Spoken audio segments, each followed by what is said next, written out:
In this episode, we're going to be talking about negative emotion. I'm going to give you a slightly different perspective for how you might be thinking, feeling, and engaging with your negative emotion. Because truly, it's not a problem. And when you understand what it's actually telling you, you're going to feel way better about it being here. You ready? Let's do it. Hello, you are listening to the Love Your Life as a Performer podcast. I'm Kelly Youngman, and I am the life coach for performers. I help actors, singers, and dancers love themselves and their lives way more. So keep listening to learn how you can love your life both on and off the stage. Hello, and welcome back to episode 47 of the Love Your Life as a Performer podcast. Now, I am pre-recording this episode before I go to Italy. Why did I say it like that? Italy. And so as it's being released, I am literally just getting back from vacation. And I cannot wait to share a fun update of my trip next time you tune in. What I thought would be valuable for this episode is talking about the ways that sometimes negative emotions or perceived negative emotions sometimes take on a different meaning, how they sometimes take on a different life. Now, if you've been listening for a while, you know that there is always the story that we are telling and then the actual truth, the fact, the neutral circumstance that is actually happening, right? There's what's happening and there's the story that we're telling. Honestly, and that story can be positive and or negative, but it's the lens that we are interpreting something through, right? So again, there's always the truth or the fact, the neutral thing that's happening, or is the story that we are telling. Now, something that I have been noticing is that oftentimes we immediately make a negative emotion an indicator of something going wrong. We perceive our negative emotion, whether it's doubt, fear, guilt, regret, and I'm sharing this like through the lens of, knowing that recently I ended a relationship and that all of these feelings can come up, especially when big life circumstances are happening. Okay. And when our brain is receiving the negative emotion as a sign of something has gone wrong, what happens is it opens up this huge loop and this opportunity for distraction. And honestly, I'm just going to say it, what sometimes can be unnecessary, prolonged negative emotion. Okay. And what I mean by that is that if we are using the negative emotion as an indicator that something has gone wrong, what our brain will do is try to solve for it, try to understand it. And especially when it comes to making decisions, our brain likes to roll around in the fear that something has gone wrong, that we've made the wrong decision, right? And again, that's not really a problem. And I see that when we do that, when the negative emotion itself is an indicator of bad, wrong, a problem, it just takes us to a different space of our brain. Now, you might be asking like, wait, what is happening? Okay, then what's the alternative? I want to just give you a different perspective of emotions today, and then also remind you that perceived negative emotion is not a problem. It doesn't have to mean that something's gone wrong. It doesn't have to be your red flag of like, slow down, stop. We got to turn around and go the other way, right? I want you to just see that it, just like any emotion, it truly is optional. And of course, always holding space for it's not wrong. It's allowed to be here and all of those things, right? That goes without saying. But here is another way that you can imagine and think about your negative emotions. When they are coming up, they don't have to be an indicator that you did something wrong or that you made the wrong choice or that literally that whatever is happening is not what's supposed to be happening, right? Negative emotion is always an indicator of how far away you have gotten from the truth of who you are. Let me say that again. Negative emotion is always an indicator of how far away you have gotten from the truth of who you are. I want you to think about the fact that your highest self, your inner knowing, your truest form of being, not just you, literally all of us, is love, right? We are literally beams of light. We know what it feels like to be most authentically ourselves. We know what it feels like to be living in truth, to be at this high frequency of joy and ease and excitement and eagerness, right? We all know what that feels like. And when we are experiencing a negative emotion, a perceived negative emotion, I'm just going to stop saying perceived negative emotion. I'm going to put a pin in it and remind you that you know what I mean when I say negative emotion, right? Because again, a negative emotion is not good, bad, right, or wrong. Negative is also a label. But for the intents and purpose of this conversation, we know what negative emotion means. We know that it's the feelings that don't feel great, the pain, the suffering, shame, regret, all of those. We know what they are, okay? And so when we are experiencing a negative emotion, just like any emotion, it is coming from our thoughts. And, I had a client recently say to me, but Kelly, I kind of feel like the emotion is creating the thoughts. And 100%, it's like thoughts and emotions are linked together. And whether the body is creating the literal chemical compounds of a specific feeling and then informing your brain how you think and feel, regardless of whether it comes from the emotion first or the thought first, they go hand in hand, right? When you are feeling blissful and joyful, when you are radiating at your highest self, you're not also simultaneously thinking and believing that you're the worst and that, your life is over or that you're a fraud, right? When you're radiating at your highest frequency, your thoughts are like, I'm the fucking shit. I know exactly what I'm doing. I trust the universe. Things are always working out for me, right? We have a correlating thought and feeling combo. And so the same is true when we're having a negative emotion. When we're feeling a negative emotion in our body, whether it is conscious or unconscious, it's coming from a set of beliefs that are stimulating our brain and creating the feeling in our body, right?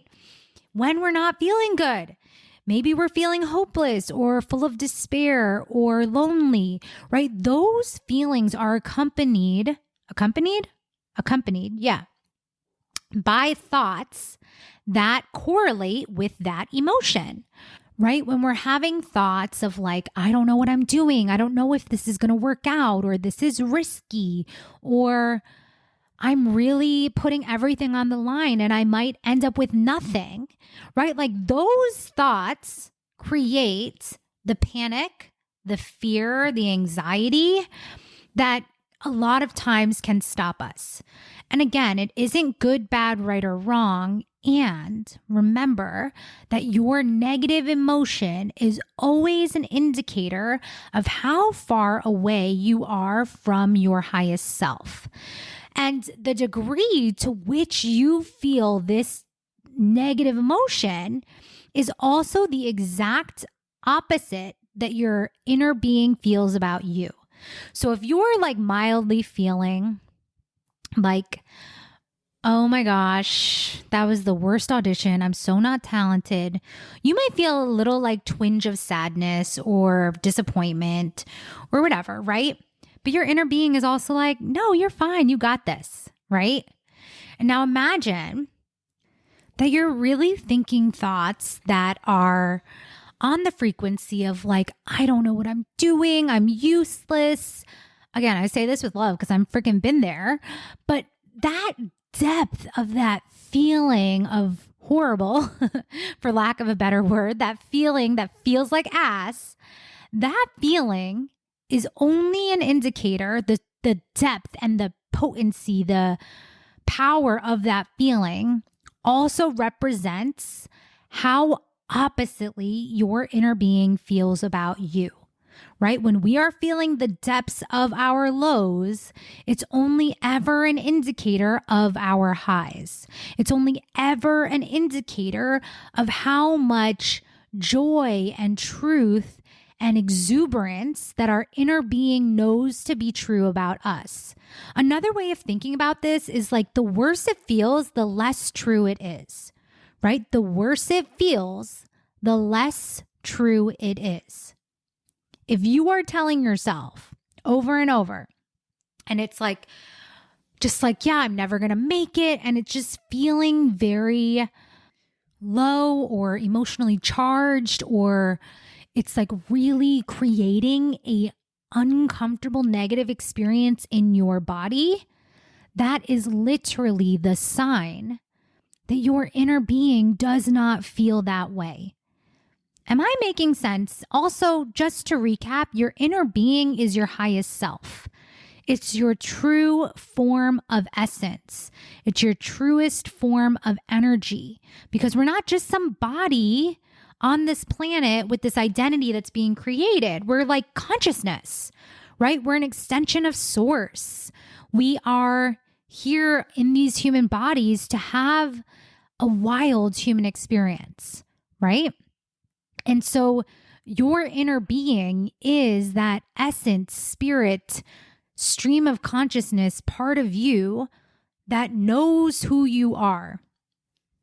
And so if you are thinking thoughts that are opposite from who you actually are, it will feel horrible.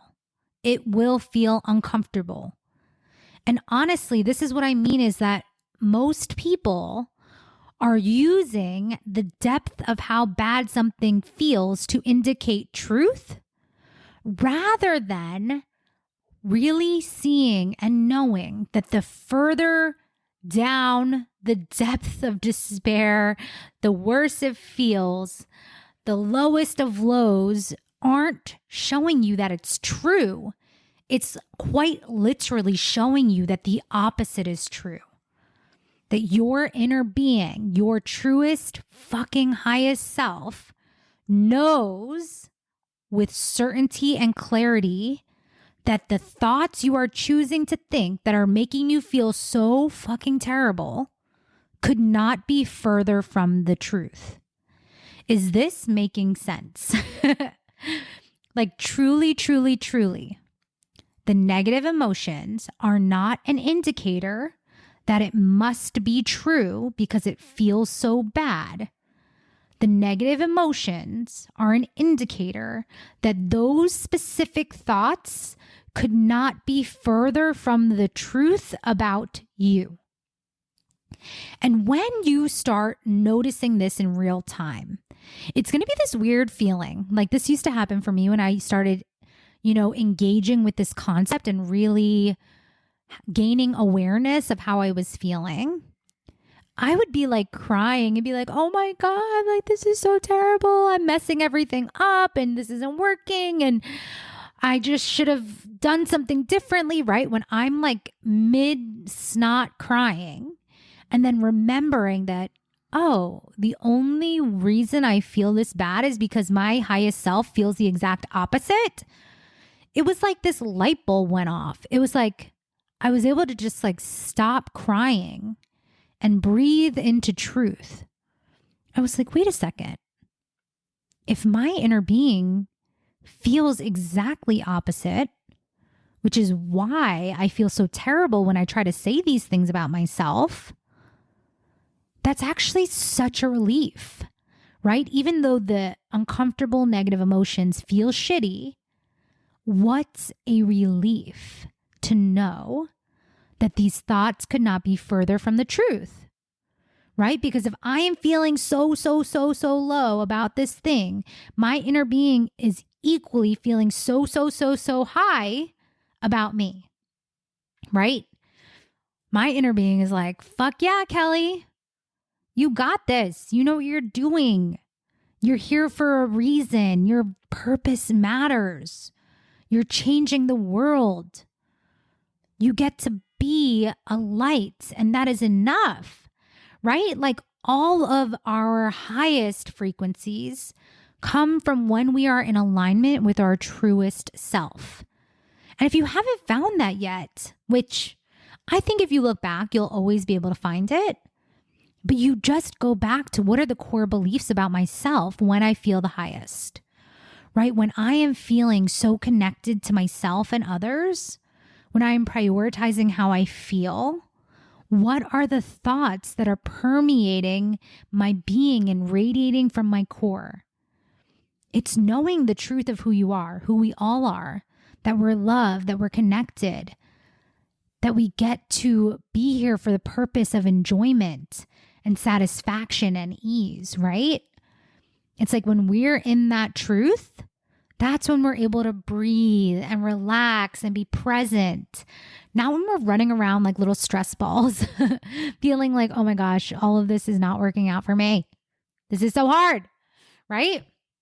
All of those thoughts are just so opposite from the relaxed, joyful, trusting, full of knowing self that is source and is connected to our higher power. Again, this doesn't have to be religious, but really seeing that we are literally the same thing as stardust. We are literally cells and molecules that come together under a microscope to exist in this consciousness, okay? And so again, the next time you are experiencing negative emotion, I just want you to give yourself permission to see that it's one, not a problem, and two, it is not a sign that you did something wrong. It is only ever an indicator of how far away you are from your truest self, okay? And that is never a problem because then you have the choice to come back to you. Then you get to step back into your power and you get to choose the experience you want to have today. And yeah, if you've been used to feeling a certain way for a certain amount of time, for years or weeks or months, yeah, it might require some commitment and practice and dedication to turn it all around, but it's not anything that you're incapable of, right? You can hold space for the emotions without adding the second layer of judgment. And then you just get to be curious with yourself. You get to really ask yourself, what are the thoughts and feelings creating this negative emotion? And who would I be if I was vibrating at my highest? Not to use this to shame yourself or to move past a feeling or bypass a feeling that doesn't feel good, right? We're not trying to avoid our negative emotions. We're always willing to be in them, to experience them, to exist in them, because truly we need the lows to acknowledge the highs, right? We need the contrast. And when you are remembering that nothing has gone wrong, there's just an opportunity to feel better. There's an opportunity to be intentional with your thoughts and your focus. Then you can create the belief system that supports your created identity. Then you can really look at and step into truth about your potency, your power, your capability, even when your brain wants to throw a fit and invite in all of the doubts and fears and all of the just very well-rehearsed frequencies of doing something new, right? None of that is a problem. And the power is always in your hands, inside of your own mind, to change your energy. Okay, so literally the biggest takeaway is your negative emotion is not a sign that something has gone wrong. Your negative emotion is only ever an indicator of how far away you have gotten from your truest self, from the truth of who you are, and the depths of your lows only ever indicate the height of your highs and how oppositely your inner being feels about you to the positive end. Okay? Listen to that a few times, get curious, give yourself that opportunity to take a deep breath, to plug into this concept while you're experiencing negative emotion, and just see what happens, right? You don't have to take my word for it, but you can try it on. And I promise you, it will give you access to different ways of being and different ways of experiencing your negative emotion too, when it's not a problem, when you're not afraid of it, and when you're not making it mean something has gone wrong. Okay, I will meet you back here for another episode. Hey, I want to invite you to get started because if this is blowing your mind, imagine the impact of when we actually work together. There are 2 ways to work with me, privately one-on-one or inside of the Paradigm with high quality community. Either way, you're going to go to kellyyoungmanwellness.com/launch to book your free launch call. We're going to spend 60 minutes together with you and your unique dream and vision to co-create a plan to get you there. Let's freaking go.